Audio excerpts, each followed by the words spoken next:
Yo, what's good everybody? I'm Full Dokkan here, and we're back with even more of the greatest game ever created in humankind, Dragon Ball Sparking Zero. And playing this game, for as much as I've been playing it, I've spent like over 146 hours on it. I've discovered one massively important thing: 3DP characters. These guys can absolutely make or break your teams in rank. So with this in mind, I put on my thinking hat, my studying glasses, and I decided to create what might be the most important list in my life. Before we get into completely changing your view of some of the niche characters in this game, I'd love it if you guys left a like and subscribe to support the channel. It really does help out quite a bit. And without further ado, let's just get right into ranking every 3DP character in Sparking Zero. Starting this ranking off, I do want to say that there's two groups in which I classify these 3DP characters: absolute cream of the crop, amazing characters with amazing tools to help you out in a fight. These are going to be our top 10 characters in this video. And then there's the other group of characters that are a blight on humankind, characters you'd only pick to show that you have no respect for yourself, no respect for your opponent, and no respect for your mental health. These are the 6 3DP characters I won't be talking about at all in this video, due to how similarly garbage that they are, with one exception. And that exception being our honorable mention for this list, the ugliest man thing on Earth?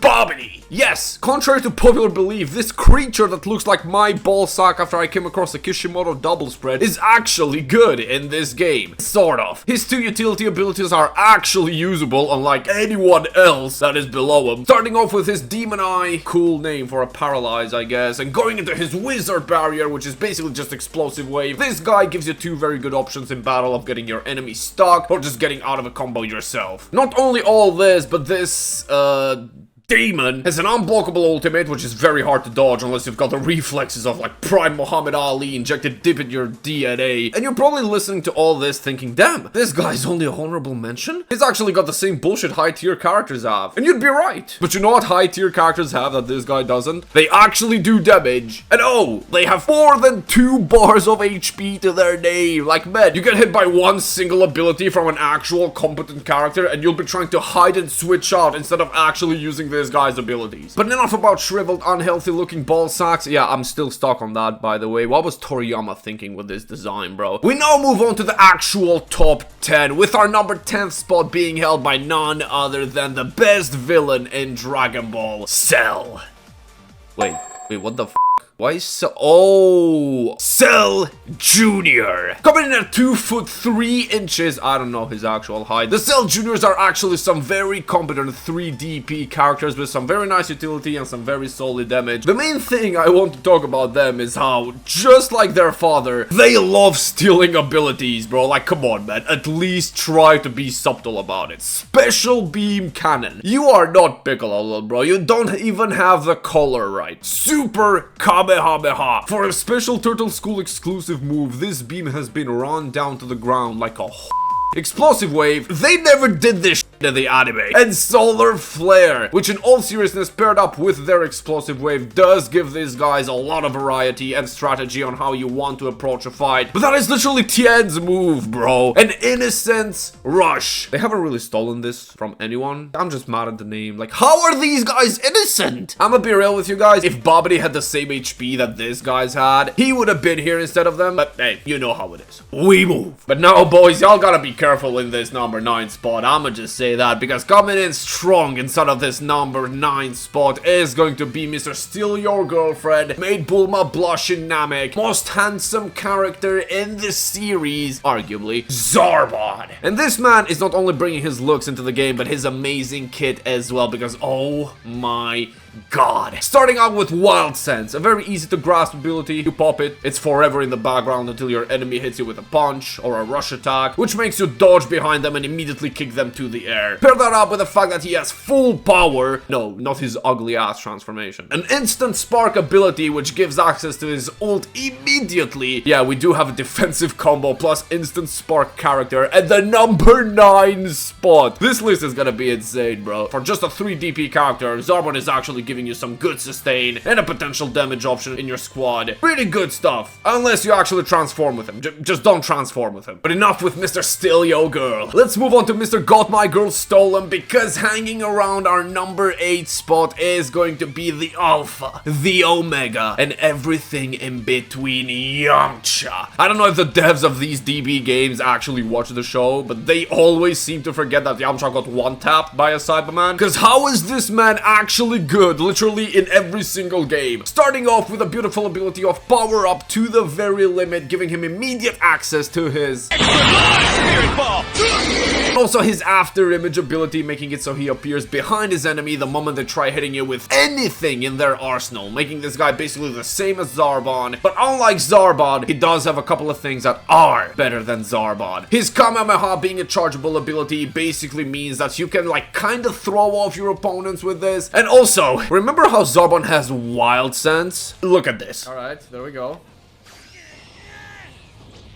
I have Wild Sense up, right? They shouldn't hit.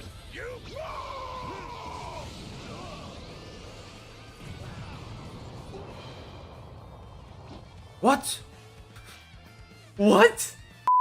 I hope y'all have your luggages ready, because with our next pick at number 7, we are going to be taking a trip to Spice, Australia. Home to some amazing views such as the Space Sydney, Space Giant Tarantulas, and the red magma of the Ginyu Force, mate. Choice! That was probably the worst Aussie accent you have ever heard. I am so sorry about that. Joyce is yet another character that has the beautiful, scrumptious, absolute limpid delicious combination of a defensive ability and an instant spark ability. Coming in with a special fighting pose 3, giving him an immediate access to his ultimate, where him and Bertha just start jumping their enemy. Pairing that up as well with his explosive wave, an ability that you can use while you're being comboed to just push your enemy away while dealing damage and winning some space. Also, he's a really nice guy. He says hello and everything, and he lets you know that he's there every single time that he dashes behind you.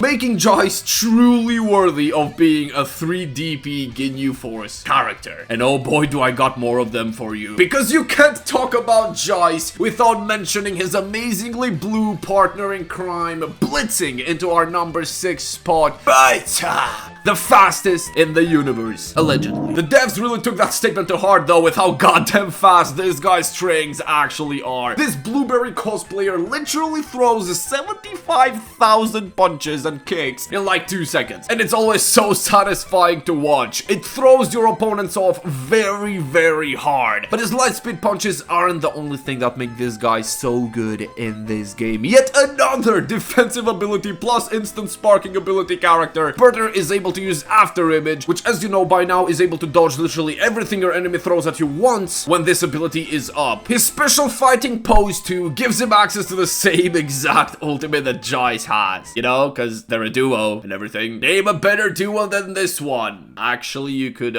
probably name a lot of those. Realistically, every character from number 9 to number 6 in this list can be interchanged. They are so similar. After image and explosive wave can be a little more dependable to use than Wild Sense. This part of the list really depends on which of these characters fits you the best. Our beloved number 5 spot in this list definitely didn't give a shit about fitting into anything, because what the actual is going on here? Her horrible fashion sense aside, Pan is a character that can put in some real work in this game, more than any character below her in this list, and she's 7 years old. I don't really have to talk about Pan too much here. All I gotta really say is, she has after image strike. You know what the this ability actually does, and if you don't,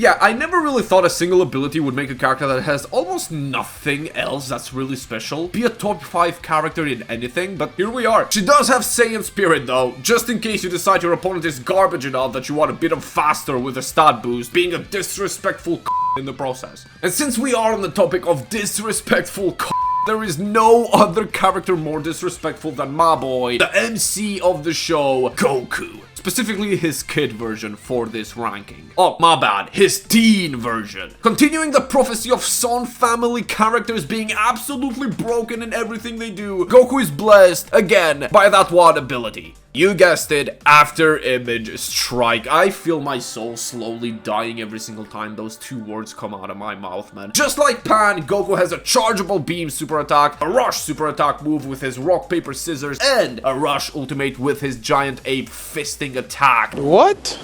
The thing that really makes him better than Pan in my eyes, though, is the fact that he has False Courage. An ability that makes it so first light hits of your enemy, no matter their power level, cannot stagger you, giving you a small window of countering, sidestepping, or hitting them with a heavy attack if you're fast enough. They gave this kid After Image Strike and False Courage, bro. This actually deserves jail time. But speaking of people who should actually be locked up, coming into our number 3 spot of this list is going to be Riku. Breaking a kid's neck, attempted murder on another adult, flashing his ass cheeks. This man has every single crime in the book under his name, and one of the biggest ones out of all of them is this criminally high amount of HP that this guy has. I'm sorry, what the f is this? You know who else has 4 HP bars? Fusions, Beerus, Jiren, MUI Goku, and then you've got Riku, a 3 DP character. 3! And not only that, but this man has an instant spark ability with his special fighting pose 1, giving him access to one of the most cheesable ults in the game. You can quite literally just dash behind your enemy, use your ult, and it lands every single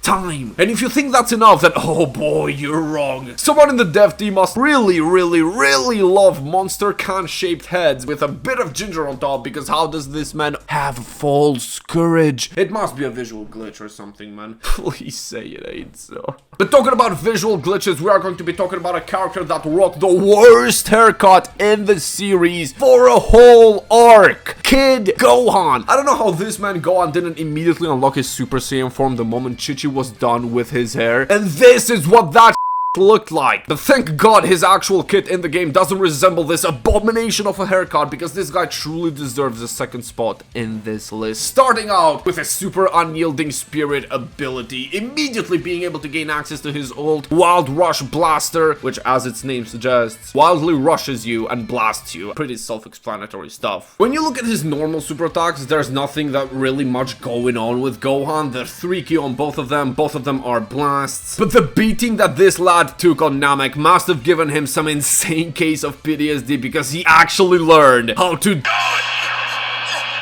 must be so proud. Piccolo might be proud, but not me, man, because this is yet another character in this list with After Image Strike. It's like clockwork, man. Get your ass beat, be short as shit, and you'll just be giving After Image Strike. I'm so done, bro. But being short and weak in Dragon Ball definitely has its perks, because the character coming in at the number 1 spot of this list does somehow pull every single bad bitch in the series. Yup. You know who I'm talking about. Krillin. Our short king did not get the short end of the stick in this game. Putting that beautiful bald head of his to good use, Krillin has access to Solar Flare in his kit, giving him a very nice way of starting out combos on his enemies, just straight up hitting them with his raw chargeable Kamehameha, or just going fully into character and using it to just zoom out of the fight for a little bit. But it doesn't stop there, because his next blast super is one of the dumbest beams I've seen in this game. At the time of making this video, I still have zero idea on how you block this. Unironically, how the f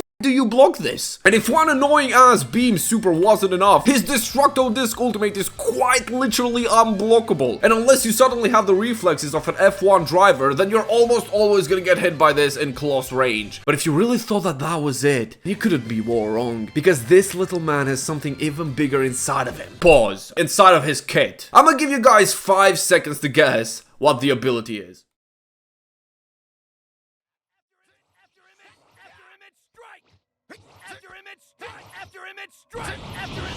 Why the f does he have After Image Strike? And that's not even the annoying part. Why does he keep screaming that every time he dodges me? I get it. You're annoying. Shut the f But that's gonna be it for today's video, guys. This ranking took a little bit to do because a lot of these characters are very, very good. And this just gets me more scared about the 4 DP characters video. I will basically have the same problem of all of the characters being good, but multiplied by a big, massive number, basically. So make sure you guys let me know your thoughts on this list and what you'd change down below in the comments. Give me some predictions on what you think the 4 DP characters list is gonna be looking like. And I'll catch you guys on the next one. Peace.